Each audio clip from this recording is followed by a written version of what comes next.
Hey guys, it's Kara from iStampin.com. Thanks for joining me today. Today I'm going to show you how to watercolor these adorable little birdhouses that are coming from the Flying Home stamp set. So this is a fun stamp set that you can find in our Occasions catalog. It's just perfect for springtime cards that we will be making here very shortly. Now that, well, it's February, so we're starting to get closer to springtime. And then just a note, that is coming from a stamp set that you can find in our annual catalog called Better Together. So this is one of two stamp sets. So the great thing about this stamp set is that it has a sentiment for the front of the card as well as the inside of the card. So I'm just going to use that stamp right there. Just to stamp right above the birdhouses. I'm going to change up the way that I colored in the birdhouses. I'm not too crazy about the way I did this, so I'm going to try something a little bit different. But it's a top folding card with, I think I chose Flirty Flamingo. I think that's the color. Yeah, Flirty Flamingo cardstock. Okay, so why don't we get started? So the first thing that you are going to do is to cut a piece of Flirty Flamingo cardstock.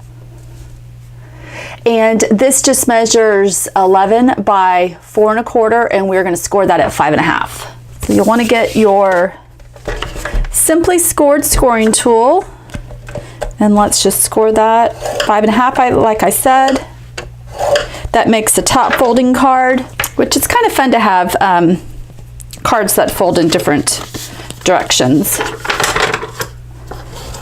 And then just furnish that with your bone folder.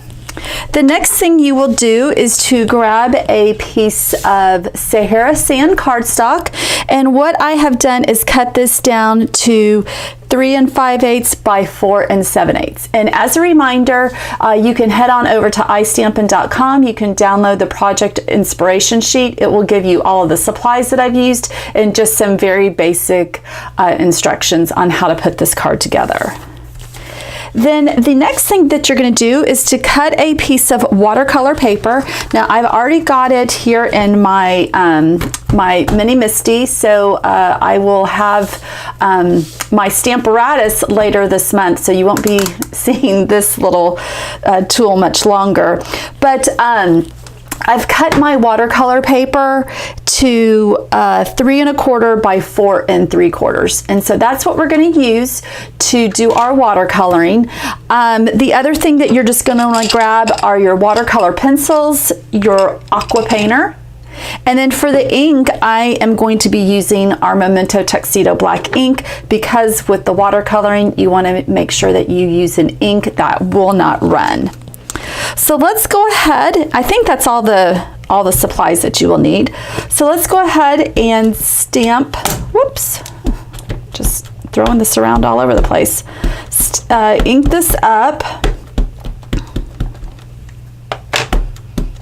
And the great thing about these stamp positioning tools, and you know, like I said, I'll have my Stamparatus later this month, is that if for any reason if you don't stamp it well, you can always go back, re-ink it, and stamp it again, and you'll be back in the same position.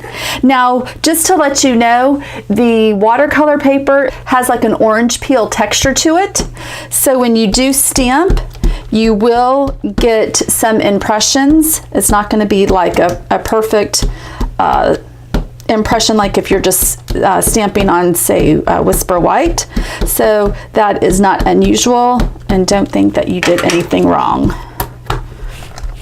Okay, so I'm just going to stamp it again. Let's see if I can get just the outline just a little bit darker. All right, so I'm coming back in with the Just a Note. I'm going to stamp it right about there, and I may have to adjust this, make sure that it's straight. And again, I'm going to ink this up using the same ink.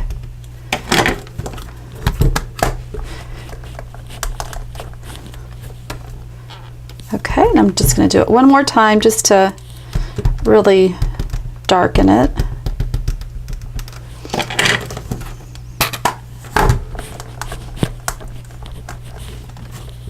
There we go. And just a little tip, If you ever feel like you need to, you know, if you stamp and you don't get the best impression and you're using, you know, your black ink, and it's like an outline stamp like this, you can always take your Stampin' Right marker and using the pen end, and you can just come in and fill in the color, the lines that didn't fully stamp, if that bothers you. Okay, so the colors that I'm going to use to watercolor today are Daffodil Delight, Bermuda Bay, Basic Gray, Early Espresso, and Calypso Coral. Okay, I've shown this technique a few times, but if you're seeing this for the first time, what you're going to want to do is to get out your aqua painter, and the barrel will be empty. You just fill it up with tap water, unscrew the lid, and then just screw that back on. I like to have a paper towel so that I can wipe off the brush end in between the colors.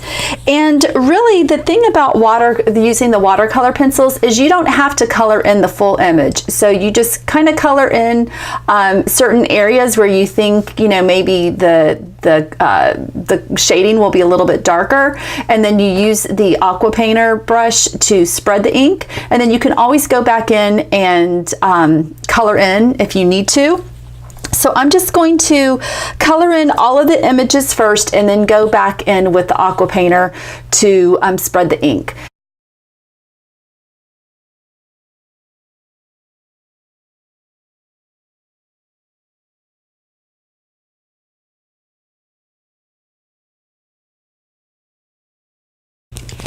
Doesn't that look so pretty?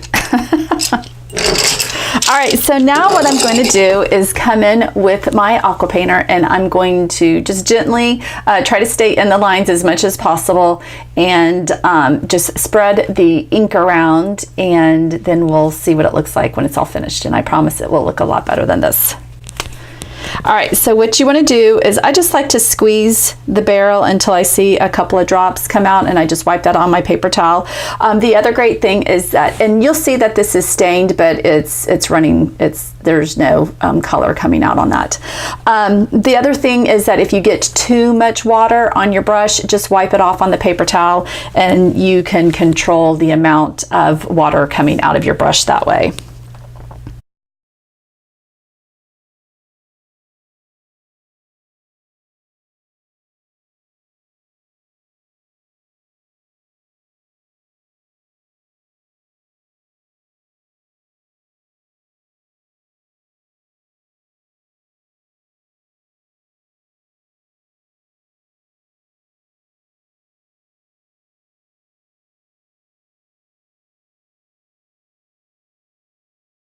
Okay, and there we have it. So just take your time coloring in, and you know, if you get out of line, it's no big deal. These are, you know, kind of thin images, and you know, it's watercolor, so you know, it doesn't have to be perfect.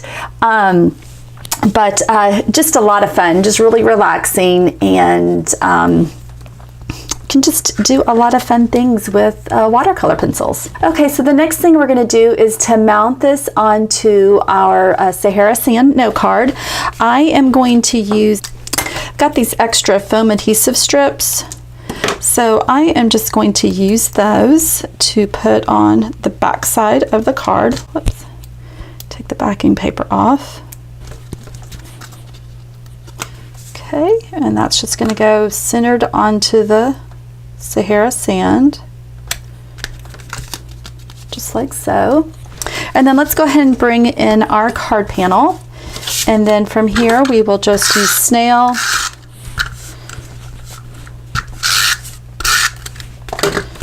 and then that's just going to go right here in the center of the card.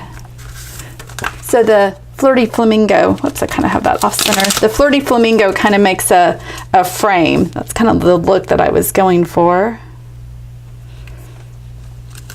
If I can get this centered. There we go. All right, and so that is today's project. So that was using Flying Home, which you can find in our Occasions catalog. You can find that on page 41. And then this was also using our watercolor pencils and just a fun technique of coloring on our watercolor paper. All right, guys, well, if you have any questions about anything that I used today, if you are interested in learning more about the Occasions catalog, reach out to me. I can send you a copy if you currently don't have a Stampin' Up! Demonstrator. And also remember that we're now into February, so there's just 2 months left of celebration. So for every $50 that you spend, you're able to pick an item for free out of our catalog, out of our celebration brochure, I should say. And that is before tax and shipping. So anyway, if you have any questions, reach out to me. If you liked today's video, give it a thumbs up. Make sure that you are a subscriber to my YouTube channel and hit that notifications button so that you know when I have uploaded a new video. And also be sure to head on over to istampin.com, sign up for my exclusive newsletter, and also see today's blog post. Thanks, guys. Have a great day. Bye.